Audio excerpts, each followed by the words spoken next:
அப்போஸ்தலர் நடபடிகளின் புஸ்தகம் 1ஆம் அதிகாரம் 9 - 11 வரையுள்ள வசனங்கள். இவைகளை அவர் சொன்ன பின்பு அவர்கள் பார்த்து கொண்டிருக்கையில் உயர எடுத்து கொள்ளப்பட்டார். அவர்கள் கண்களுக்கு மறைவாக ஒரு மேகம் அவரை எடுத்துக்கொண்டது. அவர் போகிற போது அவர்கள் வானத்தை அண்ணார்ந்து பார்த்து கொண்டிருக்கையில் இதோ வெண்மையான வஸ்திரம் தரித்தவர்கள் 2 பேர் அவர்கள் அருகே நின்று, கலிலேயராகிய மனுஷரை, நீங்கள் ஏன் வானத்தை அண்ணார்ந்து பார்த்து நிற்கிறீர்கள்? உங்களிடத்தினின்று வானத்துக்கு எடுத்துக்கொள்ளப்பட்ட இந்த இயேசுவானவர் எப்படி உங்கள் கண்களுக்கு முன்பாக வானத்துக்கு எழுந்தருளி போனாரோ அப்படியே மறுபடியும் வருவார் என்றார்கள். வாசிக்க கேட்டதான வசன பாகமானது ஒரு நிஜத்தை, ஒரு உண்மையான சம்பவத்தை நமக்கு எடுத்து காட்டக்கூடியதாக இருக்கிறது. எதற்காக ரட்சிக்கப்பட வேண்டும், எதற்காக பரிசுத்தமாய் ஜீவிக்க வேண்டும், எதற்காக ஒரு கன்னத்திலே அறையும் போது மறுகன்னத்தை காட்ட வேண்டும், எதற்காக இந்த பொல்லாத உலகத்திலே முறுமுறுப்பு இல்லாதவர்களாக, அநியாயம் செய்யாதவர்களாக, அக்கிரமம் செய்யாதவர்களாக, ஒரு கோழையை போன்று மனத்தாழ்மைக்கு இடம் கொடுத்து, பொறுமைக்கு இடம் கொடுத்து வாழ வேண்டும் என்றால் ஒரே ஒரு காரியம்தான், பரலோகம் போக வேண்டும், பரலோகம் போக வேண்டும், பரலோகம் போக வேண்டும் என்றதான அந்த ஒரே காரணத்திற்காகத்தான். ஆனால் அநேகர் அந்த எண்ணத்தோடு தொடங்கி இப்பொழுது பரலோகத்தை மறந்து பூலோகத்திற்காக பிரயாசப்படக்கூடியவர்களாக இருக்கிறார்கள். அநேகருக்குள்ளே அந்த விசுவாசம் குறைந்து கொண்டே போகிறது. பரலோகம் இருக்கலாம், இல்லாமலும் இருக்கலாம். பரலோகம் இருக்கலாம், இல்லாமலும் இருக்கலாம்.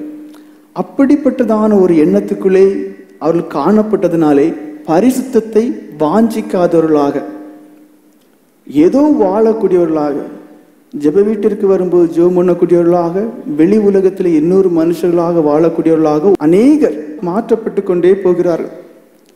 காரணம் என்ன? அவர்களுக்குள்ளே ஒரு நிச்சயம் இல்லை. பரலோகம் என்கிறதான ஒன்று முழு நிச்சயமாக இருக்கிறது என்றதான அந்த ஒரு நிச்சயம், ஒரு உறுதி அவர்களுக்குள்ளே இல்லை.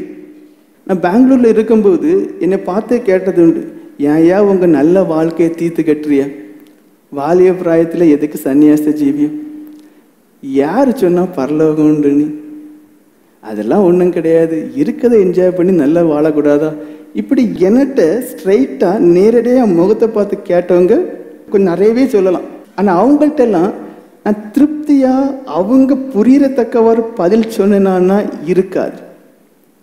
ஆனா இங்க சரித்திரபூர்வமான ஒரு உண்மை இருக்கு. எப்படி கண்கள் காணத்தக்கவாறு ஆண்டவராக இயேசு கிறிஸ்து எடுத்துக்கொள்ளப்பட்டார் என்று வசனத்தை மறுபடியும் வாசியுங்கள். இவைகளை அவர் சொன்ன பின்பு அவர்கள் பார்த்து கொண்டிருக்கையில், அவர்கள் பார்த்து கொண்டிருக்கையில், அதாவது யார் அந்த அவர்கள்? அப்போஸ்தலர்கள். பல காரியங்களை சொல்லிக் கொண்டிருக்கிறார். சொல்லிக் கொண்ட பிறகு அவர்கள், அதாவது அவர்களுடைய சொந்த கண்களாலே பார்க்க முடிகிறது. இயேசுவானவர் பேசிக்கொண்டே இருக்கிறார். பேசிக்கொண்டு அவர் அந்த அப்போஸ்தலர்களுக்கு எவைகளை சொல்ல வேண்டுமோ அவைகள் எல்லாவற்றையும் சொல்லி முடித்த பிறகு அவர் என்ன செய்கிறார்? அவர்களுடைய சொந்த கண்கள் காணத்தக்கவாறு பரமேறுகிறார். வாசிங்கள். இவைகளை அவர் சொன்ன பின்பு அவர்கள் பார்த்து கொண்டிருக்கையில் உயர எடுத்துக்கொள்ளப்பட்டார். அவர்கள் கண்களுக்கு மறைவாக ஒரு மேகம் அவரை எடுத்துக்கொண்டது. பாருங்கள், அந்த கண்கள் கிட்டத்தட்ட 11 மனுஷர்கள் கூட நிறைய இருந்திருக்கலாம். ஆனால் ஷுவரா சொல்றது 11 அப்போஸ்தலர்கள். அப்ப 22 கண்கள் அது அப்படியே பார்க்குது. இந்த கண்ணுக்கு ஒரு குறிப்பிட்ட கெப்பாசிட்டி தான் உண்டு. எப்படி? ஒரு குறிப்பிட்ட லென்த்து தான் அதுக்கு அந்த வியூ இருக்கும். அதுக்கு பிறகு பார்க்க முடியாது. அப்ப இவருடைய கண்கள் மேகங்கள் எடுத்துக்கொள்ளப்படுகிற வரைக்கும் தான் பார்க்க முடிஞ்சிச்சு. அதுக்கு பிறகு பார்க்க முடியல. அப்ப ஒரு காரியம் அதிக நிச்சயமா இருக்கிறது. எப்படி பூலோகத்திலே ஒரு ராஜ்யம், ஒரு அரசாங்கம் இருக்கிறதோ அதே போன்று பரலோகம் என்றதான ஒரு ராஜ்யம் இருக்கிறது, ஒரு அரசாங்கம் இருக்கிறது. அதற்குரியவர் தான் எங்கிருந்து வந்தாரோ அதே இடத்துக்கு திரும்பி போகிறார். பிரத்யட்சமாக இந்த உலகத்திலே மனுஷனாக தோன்றினார். அதாவது எதற்காக அந்த தேவன் இவர்களுடைய கண்கள் காண போக வேண்டும். எல்லாரும் அறிய இந்த உலகத்திலே பிரத்யட்சமாக தோன்றினார். தேவதூதர்களை மேய்ப்பர்களுக்கு அறிக்கை கொடுத்தார்கள், போய் பார்த்தார்கள். அதன் பிறகு என்ன, சாஸ்திரிகளுக்கு அறிவிப்பு வருகிறது, அவர்கள் போய் பார்த்தார்கள். அப்போ இயேசுவானவர் பிறந்தார் என்பது அதிக நிச்சயமான சரித்திரபூர்வமான ஒரு உண்மை, கட்டுக்கதை அல்ல.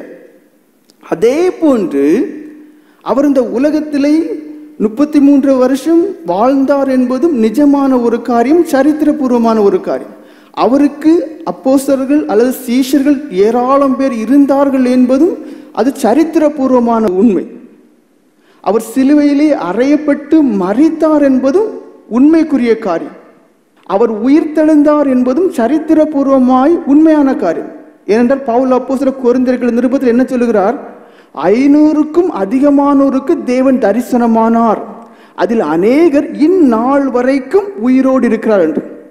அப்போ யாருமே எந்த விதத்திலுமே சந்தேகப்பட முடியாது, அதிக நிச்சயமாக உறுதிப்படுத்தத்தக்கவாறு அவருடைய உயிர்த்தெழுதல் இருந்தது. அதன் பிறகு என்ன, இவர்களுடைய கண்கள் காண எடுத்துக்கொள்ளப்பட்டார். ஒரு இடம் இருந்தால்தான் அந்த இடத்திற்கு போக முடியும். இப்ப நிலா என்ற ஒரு இடம் இருக்கிறது, எல்லாராலும் போக முடியாது. அதற்கென்று பிரத்யட்சமாக ஆடை தரித்து கொண்டு அதற்கென்று பிரத்யட்சமான ஒரு வாகனத்திலே போகலாம். திரும்பி வருவது ஆண்டோடத்துல தான் இருக்கு. சிலர் வந்து சேர்கிறார்கள், சிலர் இடையிலே அவருடைய காலங்கள் முடிகிறது. அதே போன்று மேலே வெண் உலகம், பரலோகம், உன்னத வானம் என்று சொல்லக்கூடியதான ஒரு இடம் இருக்கிறது. அங்கிருந்து வந்தவர் அந்த இடத்திற்கு போகிறார். இது எதை நமக்கு காண்பிக்கிறது, காண்கிறதான இந்த உலகத்தை காட்டிலும் காணாதான இனி ஒரு உலகம், பரலோகம் நமக்கு இருக்கிறது என்று. இப்ப எப்படி மாறிட்டே இருக்கிறோம், இந்த உலகம்தான் நமக்கு நிஜம்.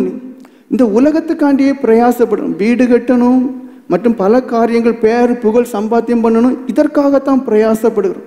ஆனா வேதம் தெளிவாக சொல்லுறது, இது பொய் அல்ல, இது கதை அல்ல, இது நிஜம். எது நிஜம், பரலோகம் என்பது அதிக நிச்சயமான ஒன்று. அதில் யார் பிரவேசிக்கலாம், மகிமையின் சரீரம் உடையவர்கள். அது என்ன மகிமையின் சரீரம், ஆண்டவராய் இயேசு கிறிஸ்து உயிரோடு இருக்கும்போது எப்படி காணப்பட்டார், மாம்ச சரீரத்தோடு காணப்பட்டார். ஆனால் இறந்து உயிர் தெழுந்த பிறகு எப்படி காணப்பட்டார், மகிமையின் சரீரத்தோடு. அந்த சரீரத்துக்கு 2 தன்மைகள் இருக்கு, ஆவியாயும் செயல்படுது, அதே நேரத்திலே அது என்ன, மற்ற மனுஷர்களை போல சாப்பிடத்தக்கதான தன்மை உடையதா இருக்கு. இறந்த பிறகு சீஷர்கள் எப்படி, அவர்கள் பயந்து காணப்படுகிறார்கள். அந்த ரூம் ஃபுல்லா அடைச்சிட்டாங்க. அப்படி அடைக்கப்பட்ட இடத்திலும் அந்த மகிமையின் சரீரமுடைய தேவனான உட்பிரவேசிக்கிறார். அதற்கு பிறகு இனி ஒரு தடவை என்ன செய்கிறார், தோமா நீங்க வா, உன் கையை என்ன செய்ய என் விழாவில் போடுங்கிறார். அப்போ அந்த சரீரமானது அது மகிமையின் சரீரம். அப்படிப்பட்டதான ஒரு தன்மையை எப்பொழுது நம்முடைய சரீரம் அடையுமோ, நமக்கும் அதிக நிச்சயமாக அவர் எப்படி எடுத்துக்கொள்ளப்பட்டாரோ அதே போன்று நாம் எடுத்துக்கொள்ளப்படுவோம் என்பது அதுவும் என்ன, முழு நம்பிக்கையோடு நம்பக்கூடியதான ஒரு காரியம். அல்லேலூயா, அல்லேலூயா. யோவான் எழுதின சுவிசேஷம் 6ஆம் அதிகாரம் 57வது வசனம். ஜீவனுள்ள பிதா என்னை அனுப்பினது போலவும், இங்க என்ன சொல்லப்பட்டு, ஜீவனுள்ள பிதா என்னை அனுப்பினார் என்று. பரலோகத்தில் வீற்றிருக்கக்கூடியதான அந்த தேவன் இங்க என்ன செய்கிறார், அவர் தம்மை அனுப்பினார் என்று சொல்லப்பட்டிருக்கு. 51வது வசனம் வாசிங்கள். நானே வானத்திலிருந்து இறங்கின ஜீவாப்பம். போதும். என்ன சொல்கிறார், நான் வானத்திலிருந்து இறங்கினவர். அதாவது இந்த உலகத்திலே மனுஷர்கள் கண்காண பிறந்தவராய் இருந்து மாம்ச சரீரத்தோடு காணப்பட்டாலும், நான் எங்கே உள்ளதான நபர், வானத்திலே பரலோகத்திலே வீட்டிலிருந்து அங்கு இருந்து இறங்கினதான நபர். இதை ஏன் சொல்லுகிறேன், எல்லா எவிடென்ட்டுமே நமக்கு இருக்கு. வானத்திலிருந்து இறங்கினவர் கண்கள் காண எடுத்துக்கொள்ளப்பட்டார் என்று சொல்லப்பட்டிருக்கிறது. ஆனாலும் ஆண்டவர் மனுஷருடைய அவிசுவாசங்களை முன்னறிந்து தாம் உலகத்திலே மனுஷனாக இருக்கும் போதே சொல்லிவிட்டார். 62வது வசனம் வாசிங்க. என்ன ஆனாலும் நீங்க நம்ப மாட்டீங்க, வாசிங்க. மனுஷகுமாரன் தாம் முன்னிருந்த இடத்திற்கு ஏறி போகிறதை. என்ன சொல்லப்பட்டிருக்கு, மனுஷகுமாரன் தான் முன் இருந்த இடத்திற்கு, அதாவது கண்கள் காணத்தக்கவாறு எழும்பி போகிறார். என்னுடைய கண்களுக்கு ஒரு குறிப்பிட்ட தூரம் தான் பார்க்க முடியும், மேகங்கள் வரைதான். அதற்கு பிறகு மேகங்களுக்கு ஊடுருவத்தக்கதாய் என்னுடைய கண்கள் பார்க்கக்கூடிய செயல் இழந்ததாய் இருக்கிறது. அதோடு முடிந்து விடுகிறது. இங்கே ஆண்டவர் நினைச்சார், தான் உயிரோடு இருக்கும் போதே ஒரு காரியத்தை சொல்லுகிறார். எப்படி? அவருக்கு அதிக நிச்சயமாய் தெரியும், பாடுபட்டாலும் மரித்தாலும் அடக்கம் பண்ணப்பட்டாலும் உயிர்த்தெழுதல் ஒன்றுதான் ஒன்று எனக்கு உண்டு என்று அவர் அறிந்திருக்கிறார். அதனால்தான் அதிக நிச்சயமாக அந்த பகுதியிலே அந்த காரியங்களிலே அவர் சொல்லுகிறார். வாசிங்கள். மனுஷகுமாரன் தாம் முன்னிருந்த இடத்திற்கு ஏறி போகிறதே, மனுஷகுமாரன் பரலோக ராஜ்யத்திற்கு, அது பரலோகத்திற்கு ஏறி போவதை நீங்கள் காண்பீர்களானால் எப்படி இருக்கும் அப்படின்னு அர்த்தம் என்ன? அதை கண்டாலும் நீங்க நம்ப மாட்டீங்க. இப்போ நீங்க இன்னும் புரிந்துகிட வேண்டும், இன்னும் ஆழமா புரிஞ்சுக்கிடணும், இனி பரிசுத்தமா ஜீவிக்கணும், உலகத்தை நாடி தேடி விரும்பி ஜீவிக்க கூடாது, பரலோகத்தை நம்பி ஜீவிக்கணுங்கிறதுக்காக தான் இந்த கருத்தையே நான் சொல்றேன். ஆனா ஆண்டவர் முன்னாடியே சொல்லிட்டாரு, நீ என்ன சொன்னாலும் இங்க விளங்காது. என்ன சொன்னாலும் இந்த ஜனங்கள் எப்படிப்பட்டவர்களா இருப்பார்கள்? அவங்க கண்ணு கண்டாலும் சரி, இல்ல கண்ணு கண்டவர்களுடைய சாட்சிகளை கேட்டாலும் சரி, பொய் உரையாத தேவன் பரிசுத்த ஆவியானவரை கொண்டு அவருடைய பரிசுத்தவான்களை கொண்டு வேதாகமத்திலே எழுத்துக்களாக எழுதப்பட்டு நமக்கு கொடுத்தாலும் சரி, இந்த ஜனங்கள் என்ன செய்ய மாட்டாங்க? நம்ப மாட்டாங்க. லூக்கா எழுதின சுவிசேஷம் 24 அதிகாரம் 30 32 வரையுள்ள வசனங்களை வாசிங்க. அவர்களோடு அவர் பந்தி இருக்கையில் அவர் அப்பத்தை எடுத்து ஆசீர்வதித்து அதை பிட்டு அவர்களுக்கு கொடுத்தார். அப்பொழுது அவர்களுடைய கண்கள் திறக்கப்பட்டு அவரை அறிந்தார்கள். உடனே அவர் அவர்களுக்கு மறைந்து போனார். அப்பொழுது அவர்கள் ஒருவரை ஒருவர் நோக்கி, அதாவது ஆண்டவராய் இயேசு கிறிஸ்து மரித்தாகிவிட்டது, உயிர்த்தெழுந்தாகிவிட்டது. மரித்ததை விசுவாசிக்கிறார்கள், உயிர்த்தெழுதலை விசுவாசிக்கவில்லை. விசுவாசிக்காதான 2 சீஷர்கள் எம்மாவை நோக்கி நடந்து கொண்டு இருக்கும் போது ஆண்டவராய் இயேசு கிறிஸ்துவை பிரத்யட்சமாக அவர்களோடு கூட இருக்கிறார். அப்படி இருக்கும்போது அவர்தான் தேவன் சொல்லி அதை ஏத்துக்கிடல. காரணம் என்ன? அந்த தேவனே தனக்கு முன்னாக நின்னாலும் கூட தாங்கள் அதிக நிச்சயமாக எதை நம்புகிறார்கள்? மரித்தோரிலிருந்து உயிர்த்தெழுதல் இல்லை.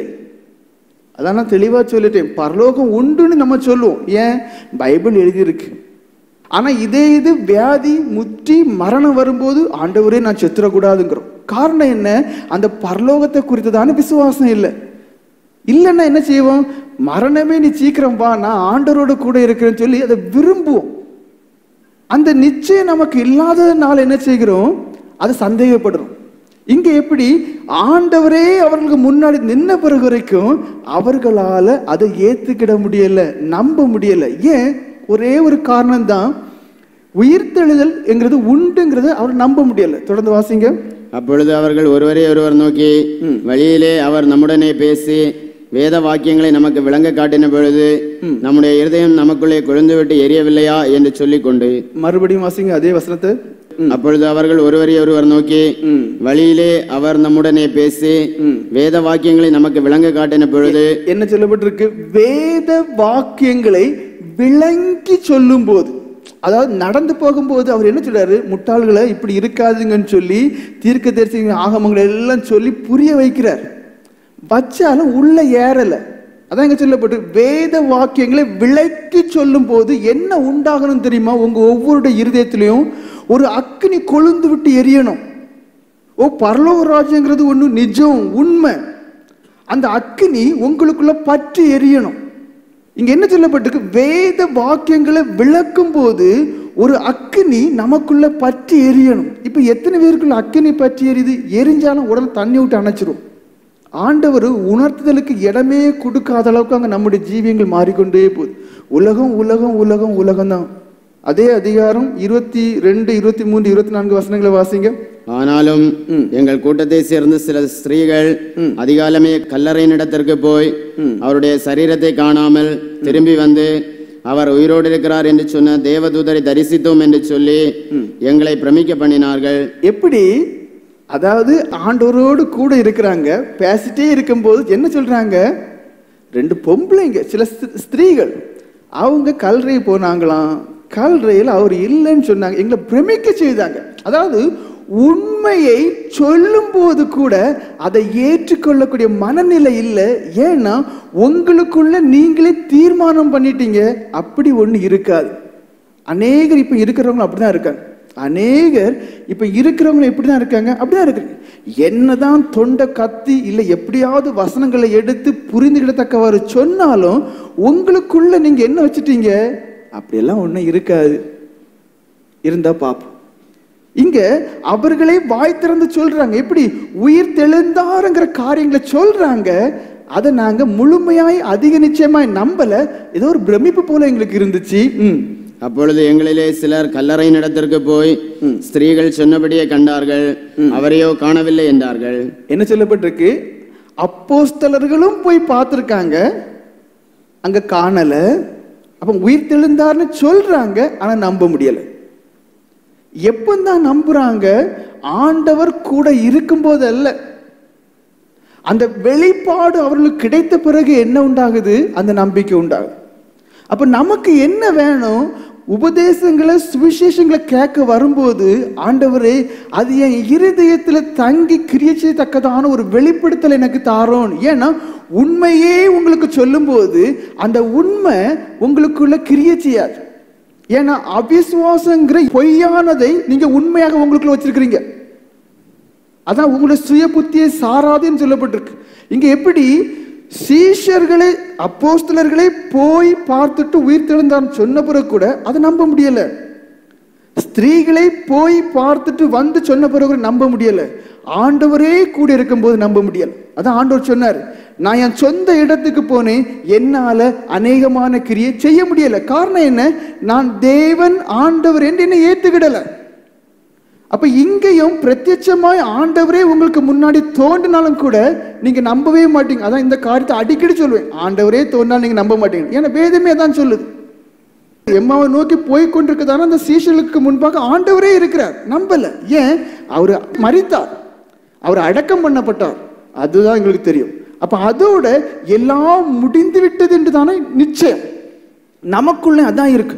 இந்த உலக வாழ்க்கையோட எல்லாம் முடிஞ்சிட்டு, இந்த உலக வாழ்க்கையோட எல்லாம் முடிஞ்சிட்டுங்கிறதுக்காக தான் நம்ம என்ன செய்யறோம்? வெள்ளை துணியை உடுத்தவர்களா இருந்தாலும் கூட மேலானவைகளை நாடி தேடக்கூடியதான உயர்ந்த எண்ணம் நமக்குள்ள இல்லை. யோவான் சுவிசேஷம் 11 அதிகாரம் 32, 39 வசனங்களை வாசிங்க. அங்கேயும் ஒரு காரியம் இருக்கு. இயேசு இருந்த இடத்தில் மரியாள் வந்து அவரை கண்டவுடனே அவர் பாதத்தில் விழுந்து, ஆண்டவரே நீர் இங்கே இருந்தீரானால் என் சகோதரன் மரிக்க மாட்டான் என்றார். அதாவது இங்கே லாசரு இறந்தாயிட்டு, மரியாளும் மார்த்தாவும் ஓடி வாராங்க. அவங்க ஏற்கனவே ஆண்டவரை பற்றி அறிஞ்சிருக்காங்க. அதான் ஆண்டவரே ஆண்டவனேங்கிறது வேற, ஆண்டவரேங்கிறது வேற. அப்போ தெரியும் அவரால் எல்லாம் கூடும். என்ன? அவரால் எல்லாம் கூடும். ஏன்னா அவர் இதுக்கு முன்னாடி என்ன இறந்தவர்களும் உயிரோட எழுப்பியிருக்கார், எல்லாமே இவங்களுக்கு தெரியும். இப்ப என்ன சந்தேகம்? இறந்து 4 நாள் ஆயிற்று, இனி அந்த சரீரத்தை உயிர் பெற செய்வது கூடாத காரியம். அதாவது சாத்தான் எப்படியெல்லாம் சந்தேகத்தை உண்டாக்குறான் பாருங்க. அதாவது இறந்த உடனே உயிர் பெற்று செய்திருக்காரு, சரி, அது எங்களுக்கு தெரியும். இப்ப என்ன சந்தேகம் உண்டு? 39 வசனம் வாசிங்க. இயேசு கல்லை எடுத்து போடுங்கள் என்றார். மரித்தவனுடைய சகோதரியாகிய மார்த்தாள் அவரை நோக்கி, ஆண்டவரே இப்பொழுது நாருமே 4 நாள் ஆயிற்றே என்றாள். அப்ப என்ன சந்தேகம் அவிசுவாசம் உள்ள விட்டுது? இப்பொழுது நாருமே, அதாவது இறந்த உடனே இல்ல இறக்கக்கூடிய தருவாயில வந்தார்னா காப்பாத்திருவாரு. இப்ப என்ன ஆயிட்டு? சரீரம் அழுக ஆரம்பிச்சிட்டு. அப்ப சரீரம் அழுக ஆரம்பிச்சிட்டுனா அதை உயிர் பெற செய்யறது சாதாரண காரியம் இல்லை. ஆண்டவரே அப்படின்னா உங்களால முடியாது, இப்ப நாருமே. இதான் நம்மள்ட்ட இருக்க சந்தேகம். நம்ம என்ன நினைக்கிறோம்? உயிரோட இருக்கிற வரைக்கும் தான் எல்லாமே. செத்த பிறகு குளிப்பாட்டி பெட்டிக்குள்ள வச்சு மண்ணுக்குள்ள பூச்சிட்டாங்களா, பூத்துனதான். அதுக்கு பிறகு எல்லாமே சீரோ. இந்த எண்ணம் தான் நமக்குள்ள இருக்கு. அதனாலதான் இன்னும் அவிசுவாசத்தை சுமந்து நடக்கக்கூடியதான ஜந்துக்களா இருக்கிறமே தவிர பரிசுத்தவான்களாக இல்லை. ஏன் நம்மளால பரிசுத்தவான்களாக ஜீவிக்க முடியல? நமக்குள்ளேயே ஒரு நிச்சயம் இல்லை. பரலோகங்கிறது அதிக நிச்சயமான ஒரு காரியம். அவர் மகிமையின் சரீரத்தோடு உயிர்த்தெழுந்தார், கண்கள் காணத்தக்கதாய் பரமேறினார். அதே போன்றதான மகிமையான சரீரத்தை எனக்கும் தருவார். அது அழுகுனாலும் கூட. எப்படி? அது அழுகுனாலும் கூட, இல்ல அழுகி ஒன்னும் இல்லாம போனாலும் சரி கூட, எப்படியாவது அவருடைய வல்லமையான செயலினாலே என்ன செய்வார்? மகிமையான சரீரமாக மறுரூபமாக்குவார் நம்பிக்கை இல்லை. 43, 44 வசனங்களை வாசிங்க. இவைகளை சொன்ன பின்பு லாசருவே வெளியே வா என்று உரத்த சத்தமாய் கூப்பிட்டார். அப்பொழுது மரித்தவன் வெளியே வந்தான். அவன் கால்களும் கைகளும் பிரேத சீலைகளினால் கட்டப்பட்டிருந்தது. அவன் முகமும் சீலையால் சுற்றப்பட்டிருந்தது. இங்க ஒரு காரியம் இருக்கு. அதாவது உயிரோட எழுப்பப்பட்டான். கெட்டும் போது காலு கை எல்லாமே சேர்த்து தான் கெட்டுவாங்க. அப்போ நிச்சயமாக அந்த மனுஷனால எப்படி வந்திருக்க முடியாது? நடந்து வந்திருக்க முடியாது. அவருடைய வார்த்தையினால, அந்த வார்த்தையின் வல்லமையினால செத்த சரீரம், அழுகின சரீரம் எப்படி உயிர் பெற்றதோ, அந்த வார்த்தையினால எழுந்து வா சொன்ன அந்த வார்த்தையின்படி அந்த இடத்துல வந்து நின்னுச்சு. அப்போ உயிர் பெற்ற பிறகும் என்ன கெட்டி இருக்கு? பிரேத சேலை. அதை மறுபடியும் வாசிங்க. உங்க அவிசுவாசம் போகணும். அதுக்கு என்ன சொல்றேன், வாசிங்க. அப்பொழுது மரித்தவன் வெளியே வந்தான். மரித்தவன் ஏன்? அதுக்கு முந்தின வசனம் வாசிங்க. இவைகளை சொன்ன பின்பு லாசருவே வெளியே வா என்று உரத்த சத்தமாய் கூப்பிட்டார். சர்வ வல்லமை உள்ள தேவனுக்கு சகல அதிகாரம் உண்டு. எனக்கு வானத்திலும் பூமியிலும் எல்லா அதிகாரமும் கொடுக்கப்பட்டிருக்குன்னு சொல்லி அவர் என்ன சொல்றாரு? அதிகாரப்பூர்வமா சொல்லியிருக்கிறார். அங்கதான் அந்த வார்த்தையின்படி என்ன, எப்படி எழுந்து வெளியே வான். அப்ப சரீரம் எழவும் செய்துச்சு, வெளியே வரவும் செய்துச்சு. ஆனா இப்ப எப்படிப்பட்ட நிலைமையில் இருக்கு? கைகளும் கால்களும் பிரேத சீலையால கட்டப்பட்டிருக்கு. வாசிங்க. அப்பொழுது மரித்தவன் வெளியே வந்தான். அவன் கால்களும் கைகளும் பிரேத சீலைகளினால் கட்டப்பட்டிருந்தது. இதை எதுக்கு சொல்றேன்? உயிர் தெழுந்த பிறகும் பிரேத சீலையில கட்டப்பட்டிருக்கிறது போல எவ்வளவுதான் சுவிசேஷம் கேட்டாலும் நம்மளும் இந்த பிரேத சேலை போன்று அவிசுவாசங்கிறதான சேலையினால கட்டப்பட்டிருக்கும். தான் உண்மை. அதாவது ஞானஸ்தானம் எதுக்கு எடுக்கும்? பழைய மனுஷனை கலைந்து புது மனுஷனா இருக்குன்னு சொல்லி எல்லா உபதேசங்களும் கேட்கறோம். சரிதான். ஞானஸ்தானம் பெற்றவரை பரிசுத்தாவிக்காண்டு ரொம்ப பிரயாசப்படும். எதுக்காக? பரலோக ராஜ்யத்துக்கு போகணுங்கிறத முத்திரை அதுதான். அதனால பிரயாசப்படுறேன். சரி, பிரயாசப்பட்டு அது கிடைச்சாச்சு. இனி என்ன பிரயாசம்? ஒரே ஒரு பிரயாசம். சாத்தானுக்கு இடம் கொடுத்து, அவிசுவாசத்துக்கு இடம் கொடுத்து, எப்படி? ஒருவேளை பரலோகம் இருக்கும், ஒருவேளை இல்லாமல் இருக்கும். அப்படிப்பட்டதான இந்த பிரேத சேலையினாலதான் அநேகர் கெட்டப்பட்டிருக்கிறீங்க. திரும்பவும் சொல்ல, எப்படி லாசரு உயிர் பெற்று விட்டான்.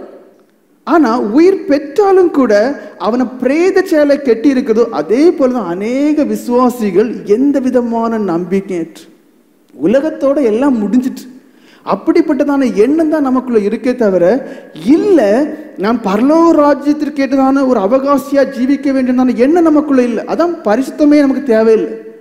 நமக்கு என்ன வேணும்? இன்னும் உயிரோடு இருந்தும் ரட்சிக்கப்பட்டேன் என்று தானே சொல்லிக்கொண்டும் அபிஷேகம் பெற்றுக்கொண்டேன் சொல்லிக்கொண்ட பிறகும் பிரேத சீலையினால கெட்டப்பட்டதான அந்த அவிசுவாசங்கிறதான கட்டு நமக்குள்ள இருக்கக்கூடாது. அதிக நிச்சயமான ஒரு நம்பிக்கையும் உறுதியும் வேணும். எப்படி இந்த உலகத்தில் ஒரு ராஜ்யம் இருக்கிறதோ அதே போல பரலோக ராஜ்யம், அதான் சொல்லப்படுது பரலோக ராஜ்யம். விண் உலகத்திலே ஒரு ராஜ்யம் இருக்கிறது, ஒரு அரசாங்கம் இருக்கிறது. அந்த அரசாங்கம் கீழே நடக்கக்கூடிய எல்லாவற்றையும் கண்ணோக்கி பார்க்கிறதுங்கிறதான ஒரு நம்பிக்கையும் விசுவாசம் உறுதியும் வேணும். எடுத்துக்காட்டு சொல்றேன். உபாகமம் 26வது அதிகாரம் 15வது வசனம் வாசிங்க. அங்க என்ன சொல்லப்பட்டிருக்கு? தேவன் பரத்திலே இருக்கக்கூடியவர் இந்த பூமியை நோக்கி பார்க்கக்கூடியவராக இருக்கிறார். வாசிங்கள். நீர் உமது பரிசுத்த வாசஸ்தலமாகிய பரலோகத்திலிருந்து நோக்கி பார்த்து. போதும். இங்க என்ன சொல்லப்பட்டிருக்கு? ஒரு ராஜ்யம் இருக்கிறது என்று, ஒரு அரசாங்கம் இருக்கிறது என்று. அது எப்படி இவருடைய கண்களானது மேகங்கள் வரைக்கும் தான் பார்க்க முடிந்தது, அதற்கு பிறகு பார்க்க முடியவில்லையோ, அதே போன்று நம்முடைய கண்களாலே அந்த ராஜ்யத்தை பார்க்க முடியாது. ஆனால் நான் பார்க்க முடியாததினாலே அது எதுவாகாது? பொய்யாகாது. குருடனுடைய கண்கள் மூடப்பட்டிருக்கிறதுனாலே எல்லாம் இருட்டு என்று சொல்ல முடியாது. அது வெளிச்சமாகவும் இருக்கலாம், பகல் நேரமாகவும் இருக்கலாம். இங்கே என்ன சொல்லப்பட்டிருக்கிறது? மறுபடியும் வாசிங்க. நீர் உமது பரிசுத்த வாசஸ்தலமாகிய பரலோகத்திலிருந்து நோக்கி பார்த்து. எப்படி? பரிசுத்த வாசஸ்தலம் என்கிறதான ஒரு இடம் இருக்குது, பரலோகம். அங்க இருந்து நோக்கி பார்க்கக்கூடியவராக இருக்கிறார். அதாவது இந்த உலகம் எப்படி இருக்கு? தீட்டுப்பட்டதாக மாறிவிட்டது, அசுத்தமாக்கப்பட்டதாக மாறிவிட்டது. ஆனால் பரலோக ராஜ்யமானது எப்பொழுதுமே பரிசுத்த வாசஸ்தலமாக இருக்கிறது.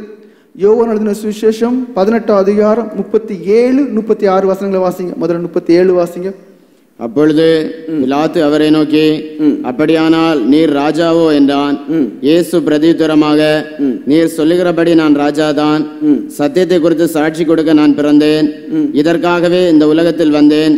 சத்தியவான் எவனும் என் சத்தம் கேட்கிறான் என்றார். பாருங்கள், இங்கே பிலாத்து கேள்வி கேட்கிறார். நல்லாவே நமக்கு தெரியும் என் உயிர் போக போகுது.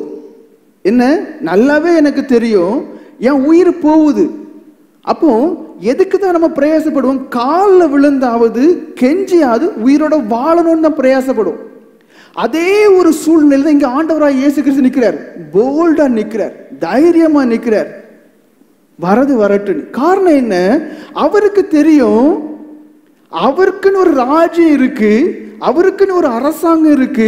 அந்த ராஜ்யம் இவ்வுலகத்துக்குரியது அல்ல. இந்த உலகத்துக்குரியதா இருக்கும்னா அது பிலாத்து கையில் இருக்கு. ஆனால் நிலையான நித்திய அழியாத ஒரு ராஜ்யம் இருக்குன்னு அவர் தெரிஞ்சதுனால தான் சொல்றாரு, நான் ராஜா தான். ஆனா அது நீ நினைக்கிறது மாதிரி காண்கிற இந்த உலகம் அல்ல. காணாத உலகம், பரிசுத்த உலகமாகிய பரலோக ராஜ்யம், அதற்குரியவர் நான் என்று சொல்கிறார். ஒரு காரியத்தை மனசிலாக்க வேண்டும். இந்த உலகத்தையும் பரலோகத்தின் அரசாங்கம் என்ன செய்து பார்த்து கொண்டே இருக்கு, நடத்தி கொண்டே இருக்கு. லூக்கா எழுதின சுவிசேஷம் 2 அதிகாரம் 10-12 வரைக்கும் வசனங்களை வாசிங்க. தேவதூதன் அவர்களை நோக்கி, பயப்படாதிருங்கள், இதோ எல்லா ஜனத்துக்கும் மிகுந்த சந்தோஷத்தை உண்டாக்கும் நற்செய்தியை உங்களுக்கு அறிவிக்கிறேன். இந்த கர்த்தராகிய கிறிஸ்து எனும் இரட்சகர் உங்களுக்கு தாவீதின் ஊரிலே பிறந்திருக்கிறார். பிள்ளையை துணிகளில் சுற்றி முன்னணியில் கிடத்தியிருக்க காண்பீர்கள். இதுவே உங்களுக்கு அடையாளம் என்றான். பாருங்கள், பரலோகத்தில் ஒரு அரசாங்கம் இருக்கு, ஒரு ராஜ்யம். பரலோக ராஜ்யம், பூலோக ராஜ்யம் இருக்கிறது. அது உடைக்கப்பட்டு கண்டங்களாக்கப்பட்டு, கண்டங்கள் நாடுகளாக்கப்பட்டு, நாடுகள் மாநிலங்களாக்கப்பட்டு, மாநிலங்கள் மாவட்டங்களாக்கப்பட்டு, மாவட்டங்கள் அதற்கு இன்னும் குறி போகிறது. ஆனால் பரலோக ராஜ்யம், அந்த ராஜ்யம் எல்லாவற்றையும் கண்காணித்து கொண்டே இருக்கிறது. அந்த ராஜ்யம் அங்க இருந்து இங்க என்ன செய்யறது? எல்லாவற்றையும் இயக்குகிறது. இங்கே ஆண்டவராகிய இயேசு கிறிஸ்து மனுஷனாக பிறக்கும் போது இது மகா விசேஷமான ஒரு காரியம். எத்தனையோ ஆண்டுகளாக, நூற்றாண்டுகளாக யூதர்கள் எதிர்பார்த்த ஒரு காரியம். இந்த காரியம் மற்ற ஜனங்களும் அறிய வேண்டும் என்பதற்காக பரலோகத்தின் அரசாங்கம் தீர்மானிக்கிறது. தேவன் தீர்மானிக்கிறார், தேவ தூதர்களை அனுப்புகிறார். அவர்கள் எங்க உள்ளவர்கள்? தேவனுடைய ராஜ்யத்திற்குரியவர்கள். அங்க ஒரு ராஜ்யம் இருக்கிறதுனால அங்க இருந்து இங்க வராங்க. வந்து என்ன செய்யறாங்க? மேய்ப்பர்களை பார்த்து, பயப்படாதீர்கள், இயேசு கிறிஸ்து பிறந்திருக்கிறாரு. ஏன்? இந்த செய்தியை அவர்கள் கண்டிப்பாக அறிந்துதான் ஆக வேண்டும். அறிந்துதான் ஆக வேண்டும் என்பதற்காக, ஜனங்களுக்காகத்தான் தேவன் பிறக்கிறார். அப்ப ஜனங்களே அது அறியாமல் இருக்குமேயானால் அது பரிதாபத்துக்குரிய காரியம் என்று பரலோகம் தீர்மானிக்கிறது. அங்க இருந்து அதற்காக என்ன செய்கிறார்? தேவ தூதர்களை அனுப்புகிறார். ஆவில் எளிமை உள்ளவன் பாக்கியவான் என்று சொல்லப்பட்டு எளிமையான ஜனங்கள், மேய்ப்பர்கள், அந்த ஜனங்கள் ஆண்டவர் தேர்ந்தெடுக்கிறார். நீங்க போய் பாருங்க. அவர்களுக்கு முன்பாக தேவதூதர்கள் பிரத்யட்சமாக தோன்றுகிறார்கள். பயப்படாதுங்க. ஏன்? அவ்வளோ பிரகாசமா இருக்கிறாங்க. பரலோகம் பரிசுத்தமான இடம். அங்கே என்ன எப்பொழுதும் பகல் போன்று இருக்கக்கூடியது. அந்த இடத்திலே இருக்கக்கூடிய தேவதூதர்கள் வெண்வஸ்திரம் தரிக்கக்கூடியவர்கள், பிரகாசமானவர்கள். அவர்களை பார்த்த உடனே வேற்றுக்கிரக வாசிகள் என்று சொல்லி பயந்துடக்கூடாது என்பதற்காக பயப்படாதுங்க. நான் எதுக்கு வந்திருக்கேன் தெரியுமா? பரலோகம் திட்டம் பண்ணி பூலோகம் நல்லா இருக்க வேண்டும் என்பதற்காக தேவனே குமாரனாக பிறந்திருக்கிறார். அப்படிப்பட்டதான ஒரு காரியத்தை நீங்க கண்டிப்பாக அதிக நிச்சயமாக தெரிந்து கொள்ள வேண்டும். போய் பாருங்க என்று சொல்லி அனுப்புகிறார். மத்தேயு எழுதின சுவிசேஷம் 3 அதிகாரம் 16-17 வசனங்களை வாசிங்க. இயேசு ஞானஸ்நானம் பெற்று ஜலத்திலிருந்து கரையேறின உடனே இதோ வானம் அவருக்கு திறக்கப்பட்டது. தேவ ஆவி புறாவை போல் இறங்கி தம்மேல் வருகிறதை கண்டார். அன்றியும் வானத்திலிருந்து ஒரு சத்தம் உண்டாகி, இவர் என்னுடைய நேசகுமாரன், இவரில் பிரியமாயிருக்கிறேன் என்று உரைத்தது. நமக்கு விசுவாசமே கிடையாது. ஆனா புரிஞ்சுக்கிடுங்க, பரலோக ராஜ்யம் என்றதான ஒரு ராஜ்யம் இருக்கு. அந்த ஆண்டவர் எல்லாத்தையும் பார்த்துட்டே இருக்கிறார். இங்க ஏதோ ஒரு மனுஷன் ஞானஸ்தானம் பெறுகிறான்னு நினைச்சிருக்க கூடாது. பாவ மன்னிப்புக்கு என்று கொடுக்கப்படக்கூடிய ஞானஸ்தானம் அவருக்கு தேவையே கிடையாது. ஆனால் நமக்கு முன்மாதிரியாக ஒவ்வொரு காரியம் பண்ணுகிறார். இது சாதாரண மனுஷன் கிடையாது. என்னுடைய நேசகுமாரன் என்று சொல்வதற்காக வானமே திறக்கு. உன்னத வானத்திலிருந்து அவருடைய சத்தம் கேட்குது, இவர் என்னுடைய நேசகுமாரன். அப்ப எது நம்ம புரிந்துக்கிடணும், இந்த காண்கிற உலகம் அல்ல நிஜம், காணாத ஒரு உலகம் இருக்கு. அல்லேலூயா அல்லேலூயா ஸ்தோத்திரம். மார்க் எழுதின சுவிசேஷம் 1:14-15 வசனங்களை வாசிங்க. யோவான் காவலில் வைக்கப்பட்ட பின்பு இயேசு கலிலேயாவிலே வந்து தேவனுடைய ராஜ்யத்தின் சுவிசேஷத்தை பிரசங்கித்து, எப்படி முதல்ல பிரசங்கிக்கிறார். எதை பிரசங்கிக்கிறார்? தேவனுடைய ராஜ்யத்தை குறித்து பிரசங்கித்து. அப்போ தேவன் ஆவியா இருக்கிறார், அவருக்குன்னு ஒரு ராஜ்யம் இருக்கு, அவருக்குன்னு ஒரு அரசாங்கம் இருக்கு. அங்கிருந்து வானத்திலிருந்து இறங்கி வந்ததுனால, பிதாவோடு கூட இருந்து அதன் பிறகு இறங்கி வந்ததுனால, அவருக்கு அந்த தேவனுடைய ராஜ்யத்தை குறித்து எல்லாமே தெரிந்ததுனால அவர் என்ன செய்கிறார்? தன்னுடைய முதல் பிரசங்கம் என்ன பண்ணுகிறார்? தேவனுடைய ராஜ்யத்தை குறித்து பிரசங்கித்து, காலம் நிறைவேறிட்டு தேவனுடைய ராஜ்யம் சமீபமாயிட்டு மனம் திரும்பி சுவிசேஷத்தை விசுவாசியுங்கள் என்றார். என்ன சொன்னாரு? சுவிசேஷத்தை விசுவாசிங்கயான்னு. நம்ம எதுக்கு வாரோம்? இந்த மழை இந்த நேரங்கள் எல்லாம் எப்படியாவது பிரயாசப்பட்டு எதுக்கு வாரோம்? கொஞ்சம் சுவிசேஷம் கேட்கறதுக்காக. அந்த ஒரு வாரம் அதனாலேயாவது அதை யோசித்து சிந்திச்சு அதன்படி ஜீவிக்கக்கூடிய பிரயாசப்படுவதற்காக. ஆனா எத்தனை பேர் அதை கிரகிக்கிறீங்க? சுவிசேஷத்திற்கு கீழ்ப்படிய வேண்டும் என்று சொல்லப்படு, இந்த சுவிசேஷம் தான் அறிவிக்கப்படுது. நமக்கு என்ன வேணும்? பரலோகங்கிறது நிச்சயமான, அதிக நிச்சயமான ஒன்றுங்கிறத புரிந்து கொள்ள வேண்டும். தேவன் தனிமையாக இருக்கவில்லை, அது ஒரு ராஜ்யம், ஒரு அரசாங்கம் இருக்கிறது. அங்கிருந்து எல்லாவற்றையும் பார்க்கிறவராக இருக்கிறார், எல்லாவற்றையும் தம்முடைய திருவுள்ள சித்தப்படி செய்யக்கூடியவராக இருக்கிறார். லூக்கா எழுதின சுவிசேஷம் 22:41-44 வரை உள்ள வசனங்களை வாசிங்க. அவர்களை விட்டு கல்லறை தூரம் அப்புறம் போய் முழங்கால் படியிட்டு, பிதாவே உமக்கு சித்தமானால் இந்த பாத்திரம் என்னை விட்டு நீங்கும்படி செய்யும், ஆயினும் என்னுடைய சித்தத்தின்படி அல்ல உம்முடைய சித்தத்தின்படியே ஆக கடவது என்று ஜெபம் பண்ணினார். அப்பொழுது வானத்திலிருந்து ஒரு தூதன் தோன்றி, பாருங்கள் இங்கே சம்பவம் எப்படி, ஆண்டவருடைய அந்த வியாகுலங்கள் அதிகமாகும் போது, வேதனைகள் அதிகமாகும் போது பார்த்தா யாருமே இல்லை, ஒரு கல்லெறி தூரத்துக்கு அப்பால் தனிமையா இருக்கிறார். அந்த கல்லெறி தூரத்துக்கு அந்த பக்கம் என்ன செய்யிட்டு இருக்காங்க? ஆட்கள் இருக்கிறாங்க, இருந்தும் புண்ணியம் கிடையாது. ஒரு ஆளுடைய, ஒரு நபருடைய வேதனையை புரிந்து கொண்டு ஆறுதல் படுத்த இல்லை அவருக்காக ஜெபம் பண்ணக்கூடியவர்களாக இல்லை, தூங்கிட்டு இருக்காங்க. அப்ப நம்ம கண் எட்டை விட தூரம் வரைக்கும் பார்த்தா எனக்காக பரிதபிக்க யாருமே இல்லைன்ற எண்ணம் தான் நமக்கு இருக்கும். ஆனா இந்த வேத வசனம் என்ன சொல்லுது? சுற்றுமுற்றிலும் உங்களுக்கு ஆறுதல் சொல்ல யாருமே இல்லைன்னாலும் பரலோகத்தின் அரசாங்கம் பார்த்துட்டே இருக்கு. அவர் என்ன நமக்கு பிரத்யட்சமாக வெளியரங்கமாகவோ சரி இல்லை ஏதேனும் ஒரு விதத்துல ஆறுதல் தரக்கூடியவராக இருக்கிறார். இங்க என்ன, இவருடைய வியாகுலங்கள் அதிகமாகும் போது, வேதனைகள் அதிகமாகும் போது பரலோகத்தின் அரசாங்கம் அதை பார்த்துட்டு கீழே உற்று பார்த்து தேவ தூதனை அனுப்புகிறது. அப்பொழுது வானத்திலிருந்து ஒரு தூதன் தோன்றி அவரை பலப்படுத்தினான்.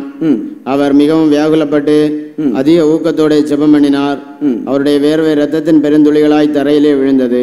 பாருங்க, அதாவது ஒவ்வொரு காரியமும் ஆண்டவர் கவனிச்சுட்டே இருக்கிறார். நமக்கு சில காரியங்கள் தெரியாது, ஏன் நம்ம கண்கள் அப்படிதான் முடியும்.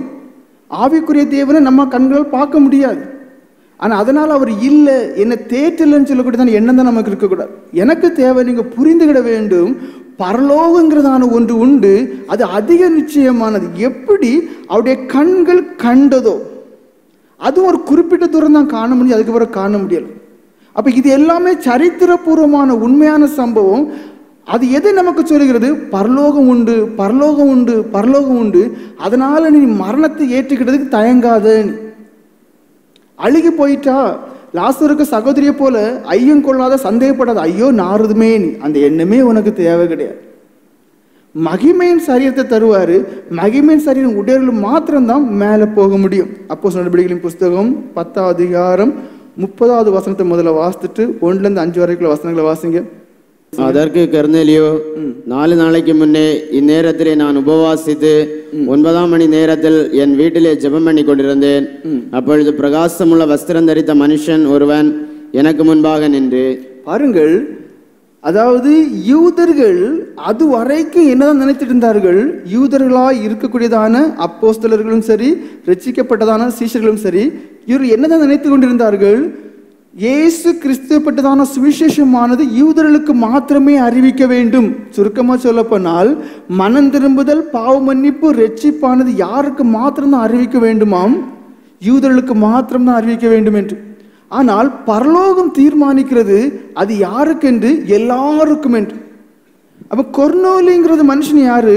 சாதாரண ஒரு மனுஷன், புறஜாதியான். அவன் 100க்கு அதிபதியாக இருந்தாலும் யூதருடைய பார்வையில் அவன் புறஜாதி, அந்நியன். இங்கே தேவனே ஒரு திட்டம் தீட்டுகிறார், புறஜாதிகளுக்கும் ரட்சிப்பின் சுவிசேஷம் அறிவிக்கப்பட வேண்டும் என்பதற்காக. அதனால் என்ன செய்கிறார்? பிரத்யட்சமாக தூதனையே அனுப்புகிறார். 1-5 வரைக்கும் வாசிங்க. இத்தாலியா பட்டாளம் எனப்பட்ட பட்டாளத்திலே 100க்கு அதிபதியாய கொர்நேலியு என்னும் பெயர் கொண்ட ஒரு மனுஷன் செசரியா பட்டணத்திலே இருந்தான். அவன் தேவ பக்தி உள்ளவனும் தன் வீட்டார் அனைவரோடும் தேவனுக்கு பயந்தவனுமாயிருந்து ஜனங்களுக்கு மிகுந்த தர்மங்களை செய்து எப்பொழுதும் தேவனை நோக்கி ஜெபம் பண்ணி கொண்டிருந்தான். பாருங்கள், எப்பொழுதும் ஜெபம் பண்ணி கொண்டிருந்தான். அதாவது நம்ம நினைப்போம், நான் உபவாசம் பண்றது வீண், ஜெபம் பண்றது வீண், ஒரு புண்ணியம் எனக்கு இல்லையே நீ. ஆனா மறந்துட்டோம், பரலோக ராஜ்யம், பரலோக அரசாங்கம் அது இருக்கு. இந்த உலகத்தில் உள்ள அரசாங்கம், கவர்மெண்ட்னு சொன்னாலும் என்ன சொல்லுவோம்? ரொம்ப ஸ்லோயா போனாலும் அந்த ஃபைல் மூவ் ஆகாது, 1 வருஷம் 2 வருஷம் ஆகும். அப்ப இந்த அரசாங்கம் எப்படிப்பட்ட அரசாங்கம்? ரொம்ப ஸ்லோவான அரசாங்கம். ஆனா பரலோக ராஜ்யம், பரலோக அரசாங்கம் என்ன செய்யுமா? எல்லாம் பார்த்துட்டு இருக்கோம். அவருடைய திருவுள சித்தப்படி மிகவும் வேகமாக செய்யக்கூடியவர். இங்க எப்பொழுதும் ஜெபம் பண்ணி கொண்டிருக்கும் போது அவருக்கு தெரியுமா ஆண்டவர் பார்த்துட்டு இருக்காரு நீ? ஆனா இப்போ அவருக்கு தெரியும். ஏன்? தேவதூதனையே அனுப்பிட்டார். எப்பொழுதும் ஜெபம் பண்ணி கொண்டு பகலில் ஏறக்குறைய 9ஆம் மணி நேரத்திலே தேவனுடைய தூதன் தன்னிடத்தில் வரவும் கொர்நேலியுவே என்று அழைக்கவும் பிரத்யட்சமாய் தரிசனம் கண்டு அவனை உற்று பார்த்து பயந்து, ஆண்டவரே என்ன என்றான். அப்பொழுது அவன், உன் ஜெபங்களும் உன் தர்மங்களும் தேவனுக்கு நினைப்பூட்டுதலாக அவர் சந்நிதியிலே வந்தட்டி இருக்கிறது. இப்பொழுது நீ யோப்பா பட்டணத்துக்கு மனுஷரை அனுப்பி பேதுரு என்று மறுபேர் கொண்ட சீமோனை அழைப்பி. என்ன சொல்லப்பட்டிருக்கு? சீமோனுங்கிற ஒரு மனுஷன் இருக்கு, ஒரு அப்போஸ்தலர் இருக்கிற, அந்த மனுஷன் நீ ஆள் அனுப்பு நீ. காரணம் என்ன? பரலோகம் தீர்மானித்து விட்டது புறஜாதிகளுக்கும் சுவிசேஷம் அறிவிக்க வேண்டும் என்று. ஆனா இதற்கு மூளைக்கல்லாய் வச்சிருக்கதான பேதுரு அப்போஸ்தலர் என்ன சொல்றாரு? நான் பார்க்கணும், அதெல்லாம் நடக்காத காரியம், இதெல்லாம் தீட்டான மக்கள் நீ. இவர் அதே நேரத்துல ஒரு தரிசனம் காண்கிறார், தீட்டானதை அடிச்சு புசிங்கிறார். ஒரு காரியம் நாம் புரிந்து கொள்ள வேண்டும். நமக்கு ஒருவேளை தெரியாதா இருக்கலாம், ஆனா தேவன் நம்மை காண்கிற தேவனாக இருக்கிறார். அல்லேலூயா, அல்லேலூயா. அவர் நம்மளை காண்கிறவராக இருக்கிறார். நம்ம ஜெபம் பண்ணும் போது என் ஜெபம் கேட்கப்படலன்னு நீங்க நினைக்கலாம். கொர்நேலி ஒருவேளை எத்தனை வருஷம் ஜெபம் பண்ணாருன்னு நமக்கு தெரியாது. அதாவது வேதம் என்ன சொல்லுது? உன் ஜெபங்களும் தான தர்மங்களும் நினைப்பூட்டினதுன்னு சொல்லப்பட்டு. ஆனா எத்தனை வருஷம் ஜெபம் பண்ணதுனால நினைப்பூட்டப்பட்டது நமக்கு தெரியாது. நமக்கு பொறுமை தேவை, விசுவாசம் தேவை. காத்திருந்து பொறுமையோடு விசுவாசத்தோடு ஜெபம் பண்ண வேண்டும். பரலோகம் பார்த்து கொண்டிருக்கிறது. அந்த தேவன் என்ன செய்வார்? அவருடைய திருவுள சித்தப்படி எல்லா காரியங்களும் செய்வார். அப்போஸ்தலர் நடபடிகளின் புஸ்தகம் 12ஆம் அதிகாரம் 6-10 வரை வசனங்களை வாசிங்க. ஏரோது அவனை வெளியே கொண்டு வரும்படி குறித்திருந்த நாளுக்கு முந்தின நாள் ராத்திரியிலே பேதுரு 2 சங்கிலிகளினால் கட்டப்பட்டு 2 சேவகர் நடுவே நித்திரை பண்ணி கொண்டிருந்தான். பாருங்க, அதாவது இந்த உலகத்தின் ராஜா, அந்த மனுஷன் யூதர்களை பிரியப்படுத்த வேண்டும் என்பதற்காக யாக்கோபு அப்போஸ்தலரை பிடிச்சு கொலை பண்ணியாச்சு. கொலை பண்ண பிறகு யூதர்களுக்கு ராஜாவை பிடிக்காது. ஆனா இந்த ராஜா இந்த காரியம் பண்ணதுனால ராஜா கிட்ட நல்ல ஒரு தொடர்பு உண்டாயிற்று. அப்ப அந்த தொடர்பை பலப்படுத்தணும்னு சொல்லி கோழிகளுக்கு தலை வெட்டுறது போல அடுத்தது என்ன? பேதுரு அப்போஸ்தலரையும் பிடிச்சு போட்டு அங்கேயும் வெட்டலான்னு. ஆனால் தேவன் அந்த பேதுரு அப்போஸ்தலருக்கு ஒரு தீர்மானம் வச்சிருந்தார். அவர் இத்தனை காலம் வாழணும், இன்னென்ன ஊழியம் அவர் செய்ய வேண்டியது இருக்கு. அவர் தான் அதுல இருக்கக்கூடியதான அப்போஸ்தலருக்கு பிரதான அப்போஸ்தலர். அதனால அவருடைய காலம் இன்னும் நீட்டி கொடுக்க வேண்டும். இதெல்லாம் யார் தீர்மானம் பண்ணா? பரலோக ராஜ்யத்துல தேவன் தீர்மானம் பண்ணுறார். அப்போ பூலோகத்துல இந்த ராஜ்யத்துல அந்த அரசன் என்ன செய்யறான்? கெட்டி போட்டுட்டு ஒரு குறிப்பிட்ட நாளை நியமிக்கிறான். அதுக்கு பிறகு கொல்லணும் என்று தீர்மானம் பண்ணுகிறான். அப்போ பூலோகம் ஒன்றை தீர்மானிக்கிறது, பரலோகம் ஒன்றை தீர்மானிக்குது. எது ஜெயிக்குது தெரியுமா? பரலோகம் ஜெயிக்குது. காரணம் என்ன? அவர் சர்வ வல்லமையுள்ள தேவன். இங்க இந்த ராஜா, பூலோகத்தின் அதிகாரி, அவன் என்ன செய்யறான்? தன்னுடைய பலத்தினாலே சங்கிலினால் கட்டப்பட்ட மனுஷன், அதுவும் மீறி 4 அடுக்கு காவலை வைக்கும் போது எந்த மனுஷனாலும் அங்கிருந்து தப்பித்துக் கொள்ளவே முடியாது. இரும்பு கதவுகள் உள்ளதான ஒரு இடம். அப்போ இரும்பு கதவுகள், 4 அடுக்கு பாதுகாவல், அதையும் மீறி என்ன சங்கிலிகள். இப்படி போட்டிருக்கிறதுனாலேயே ராஜா என்ன தீர்மானிக்கிறான், இந்த நாளிலே நான் கொல்லலாம் என்று. ஆனா பரலோகத்தின் தேவன் பரலோகத்தின் அரசாங்கத்திலிருந்து அதற்கு மாறாக இனி ஒரு ஸ்கெட்ச் போடுறாரு. ஒரே ஒரு தூதனை தான் அனுப்புறாரு. வாசிங்க. பேதுரு 2 சங்கிலிகளினாலே கட்டப்பட்டு 2 சேவகர் நடுவே நித்திரை பண்ணி கொண்டிருந்தான். காவற்காரரும் கதவுக்கு முன்னிருந்து சிறைச்சாலையை காத்து கொண்டிருந்தார்கள். அப்பொழுது கர்த்தருடைய தூதன் அங்கே வந்து நின்றான். அறையிலே வெளிச்சம் பிரகாசித்தது. அவன் பேதுருவை விலாவிலே தட்டி, பாருங்க அந்த தேவ தூதருடைய அந்த கிரியை பாருங்க, சரீரத்தை தட்டுன பிறகு வரைக்கும் தூங்கிட்டு இருக்கிறது மாதிரியே இருக்கு. அப்படின்னு அர்த்தம் என்ன, அந்த எல்லா காவலும் தாண்டி போறது வரைக்கும் அவருக்கு எந்த விதமான ஒரு இதுவுமே இல்லை. ஏன், ஒரு வேளை ஆச்சரியப்பட்டு ஐயோன்னு கத்து நான் தூங்கிட்டு இருக்க அவனை முடிச்சிடவங்களா இருக்கும். என்ன செய்றாங்க, அப்படி தூங்குறது மாதிரியே கொண்டு போய் அங்கே விட்ட பிறகுதான் கண்ணு முழிச்சது. கண்ணு முழிச்சு தான் இருக்குது, ஆனால் சரியான ஒரு இது இல்லை, ஏதோ கனவு கண்டது மாதிரி. வாசிங்க. அவன் பேதுருவை விலாவிலே தட்டி, விலாவில தட்டுறாரு, சீக்கிரமா எழுந்திரு என்று அவனை எழுப்பினான். உடனே சங்கிலிகள் அவன் கைகளிலிருந்து விழுந்தது. தூதன் அவனை நோக்கி, உன் அறையை கட்டி உன் பாதரட்சிகளை தொடுத்துக்கொள் என்றான். அவன் அந்தபடியே செய்தான். தூதன் பின்னும் அவனை நோக்கி, உன் வஸ்திரத்தை போர்த்து கொண்டு என் பின்னே வா என்றான். அந்தபடி அவன் புறப்பட்டு அவனுக்கு பின் சென்று தூதனால் செய்யப்பட்டது மெய் என்று அறியாமல் தான் ஒரு தரிசனம் காண்கிறதாக நினைத்தான். அவர்கள் 1ஆம் காவலையும் 2ஆம் காவலையும் கடந்து நகரத்திற்கு போகிற இருப்பு கதவண்டையிலே வந்தபோது அது தானாய் அவர்களுக்கு திறவுண்டது. அதன் வழியாய் அவர்கள் புறப்பட்டு ஒரு வீதி நடுக நடந்து போனார்கள். போதும். என்ன சொல்லுறது, பரலோகம், பரலோகத்தின் ராஜ்யம், பரலோகத்தின் அரசாங்கம், தேவன் ஒரு காரியத்தை தீர்மானம் பண்ணுவாரே, ஆனால் பூலோகத்தில் உள்ள யாராலும் ஒண்ணுமே செய்ய முடியாது. நமக்கு அந்த நம்பிக்கையே கிடையாது, பரலோகங்கிறதே கிடையாதுங்கிற நம்பிக்கையில் இருக்கும். கேட்டா சொல்லுவோம் பரலோகம் உண்டு. ஆனா நீங்க வியாதி படுக்கையில் இருக்கும்போது எப்படி இருக்கும், ஐயோ சாவு போறேனேன்னு. ஏன், லாசரை போல தான் அந்த பிரேத சீலை கட்டி இருக்கு, அவிசுவாசங்கிற சீலம். அது இதோட மாறணும். ஒரு காரியத்தை புரிஞ்சுக்கிடுங்க, பரலோகம் நிஜம், அது பொய்யல்ல. பூலோகம் எப்படி செயல்படுறதோ அதை காட்டிலும் அதிக வல்லமையோடு. ஏன் அந்த வல்லமையோடு சொல்ல, இருப்பு கதவை அப்படியே திறக்குது. சங்கிலினால கட்டப்பட்டிருக்கு, அந்த சங்கிலி அவிழ்ந்து விழுது, இரும்பு சங்கிலி, அதுக்கு பலன் கிடையாது, அது விழுது. விழும்போது சவுண்டும் கேட்கல. எல்லாருமே தூங்கிட்டு தான் இருக்கிறாங்க, ஆனா ஒவ்வொரு காவலையும் தாண்டி தாண்டி வந்துட்டு இருக்கிறாங்க. எதை நீங்க புரிந்துவிடணும், பரலோகம் நிச்சயம், பரலோகம் நிஜம், பரலோகம் பொய் அல்ல. அந்த ராஜ்யம் இந்த ராஜ்யத்தை காட்டிலும் வல்லமை அதிகாரம் உடையதா இருக்கிறது. அங்க யார் மட்டும்தான் பிரவேசிப்பார்கள், அங்கிருந்து வந்தவர் எப்படி திரும்பி சென்றாரோ அதே போன்று மகிமையின் சாயலை, மகிமையின் ரூபம் யார் பெறுகிறார்களோ அவர்கள் மாத்திரம்தான் போக முடியும். அது யாருக்கு அந்த மகிமையின் சரீரம், பரிசுத்தமா இந்த உலகத்தில் வாழக்கூடியவர், விசுவாசத்தை காத்து கொண்டவர். யார்கிட்ட இருக்கு விசுவாசம்? அதான் பவுல் பெருமையா சொல்றார், விசுவாசத்தை காத்து கொண்டேன். இப்ப யார்கிட்ட இருக்கு விசுவாசம்? சந்தர்ப்ப சூழ்நிலை வரும்போது என்ன, அதை வித்துட்டு வேற காரியங்கள் பண்றோம். ஆனா கேட்ட சுவிசேஷத்தை விசுவாசிங்க, பரலோகம் அதிக நிச்சயமான ஒன்று. அது எப்படி நிச்சயமான ஒன்று, எப்படி தேவன் பிறந்தது, பாலஸ்தீன தேசத்துல பிறந்தாருங்கிறது இப்பொழுது வரைக்கும் நிரூபிக்கப்படுகிறதோ அதே போல அவருக்கு சீஷர்கள் இருக்கிறார்கள் இப்பொழுது நிரூபிக்கப்படக்கூடியதான உண்மையான ஒன்று. அவர் உயிர் தெழுந்தார் இப்பொழுது நிரூபிக்கப்படுகிறதோ அதே போன்று அந்த காலத்திலே அவரோடு கூட இருந்ததான அப்போஸ்தலர் கண்கள் கண்டது என்கிறது அதிக நிச்சயமான ஒன்று.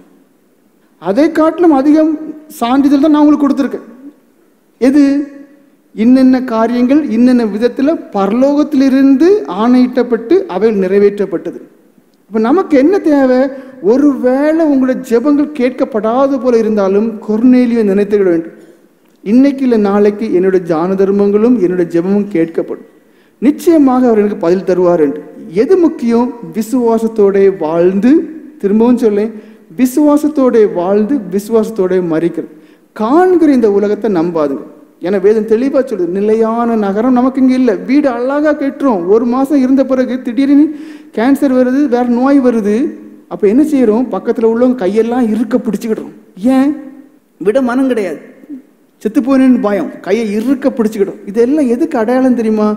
என்னதான் சுவிசேஷம் கேட்டாலும், என்னதான் ரசிக்கப்பட்டாலும் விசுவாசம் கிடையாது, பரலோகம் இருக்கு, இன்னும் வாழணும், இன்னும் வாழணும். நம்ம அப்படிப்பட்ட மனுஷங்களாக வாழக்கூடாது. பரலோகம் உண்டுங்கிறத விசுவாசிங்க. பரலோகம் உண்டு நீ விசுவாசிப்பே ஆனால் உயிர்த்தெழுதல் உண்டுன்னு கண்டிப்பாக நம்பிதான் ஆகணும். உயிர்த்தெழுதல் உண்டுங்கிற நம்பிக்கை உங்களுக்கு இருக்குமே ஆனால் இந்த உலகத்தில் பரிசுத்தமாய் வாழ்ந்து தான் ஆகணுங்கிறதான ஒரு நிச்சயம் உங்களுக்குள்ள உண்டாகணும். உயிர்த்தெழுதல் இல்லைங்கிற மனுஷன் எப்படியும் வாழ்வோம், மிருகம் போல. உயிர்த்தெழுதல் உண்டுங்கிற மனுஷன் அவருக்கு பயந்து உயிர்த்தெழுதல் நிச்சயமாக உண்டு, பரலோகம் நிச்சயமாக உண்டுங்கிறதான நம்பிக்கையோடு உடையதான மனுஷன் பரிசுத்தமாய் வாழ்வதற்கு முயற்சிப்படுவான், பரிசுத்தத்தை அடைந்து பரிசுத்தமாக ஜீவிப்பான்.